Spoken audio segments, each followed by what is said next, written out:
It's the first day of the 2018 National Rodeo Finals, and she's all done for day one. Back behind the chutes with Ross Dowling. Ross, how did it go today for you?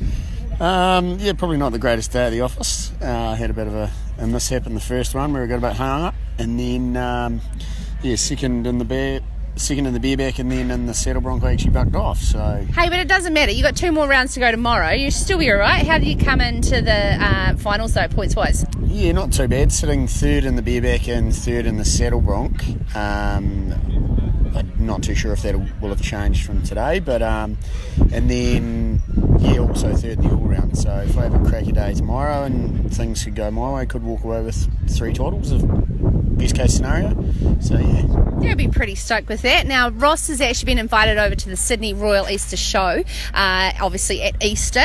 You've been there before though, Ross, but it's pretty special to be invited. Yeah, we used to take we never used to take it. We got invited a few years ago with the show as a New Zealand versus Australia team. They've sort of changed that now where they've just upped the prize money effectively and said, look, instead of that, we'll just invite people who can ride in that and then put the prize money up. So yeah, all goes well over there, could walk away with just short of 12 grand to come home with Australians. That's a bit tidy because obviously the sport is costly, yeah? I mean, you're going up and down the country. Yeah, so I'd probably spend about 5 grand a year in flights. So I mean, because they're quite tight, eh? So you've got situations with Wanaka and then you're up to Warkworth and you're back again.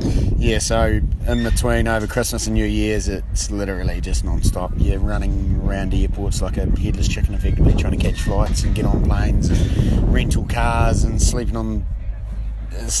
That'd be terrible for your social life, Ross. How do you cope? Social life isn't too bad. That's good to know. I'm glad to hear that. Now, of course, we've got Mark Sainsbury here behind the chutes. How important is it everybody's been very welcoming. Mark's really enjoyed it as his first rodeo. To have somebody like him to come and ask questions, how important is that for you in the sport? Yeah, I think it's massive. Like at the moment, obviously, there's a lot of stuff in the media, and all we're saying is actually come and experience it yourself instead of sitting there and hearing the keyboard warriors at work.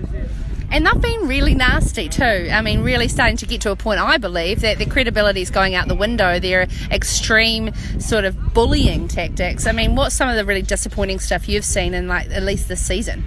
Well, obviously they make up a lot of lies and stuff, and there was a point in case they sat there and made a thing saying that there was a calf that died last weekend at a rodeo, but we've got all the vet reports and all that there that we've showed them that say that there was no incidents at all, not one injury, but they're still quite happy to portray the image out there, and that's probably where they gain momentum by spreading propaganda effectively. So like having Mark in that here, it's good where he can actually see what happens and come around behind the chutes and see the horses and the bulls and that, and make his own opinion, and I think that's what we try and get the rest of New Zealand to do as well. Yeah, especially when he's obviously an influential person when it comes to talkback radio and mainstream airways, for sure, definitely.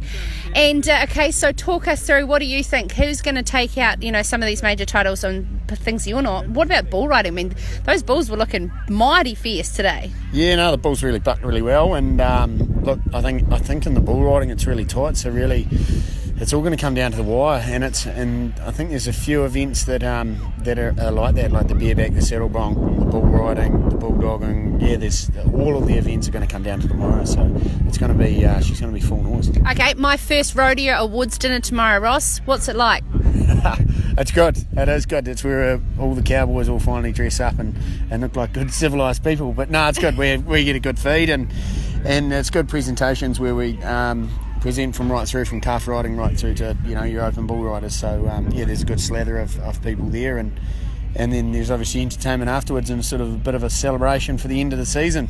But it actually started the next season's next weekend, so it's non-stop. What's next weekend? Next weekend we have Rodeo, so just out of Owakuni there in the central North Island. That's a 2-day rodeo, Saturday, Sunday, and then the following week I'm off to Aussie for a week. So.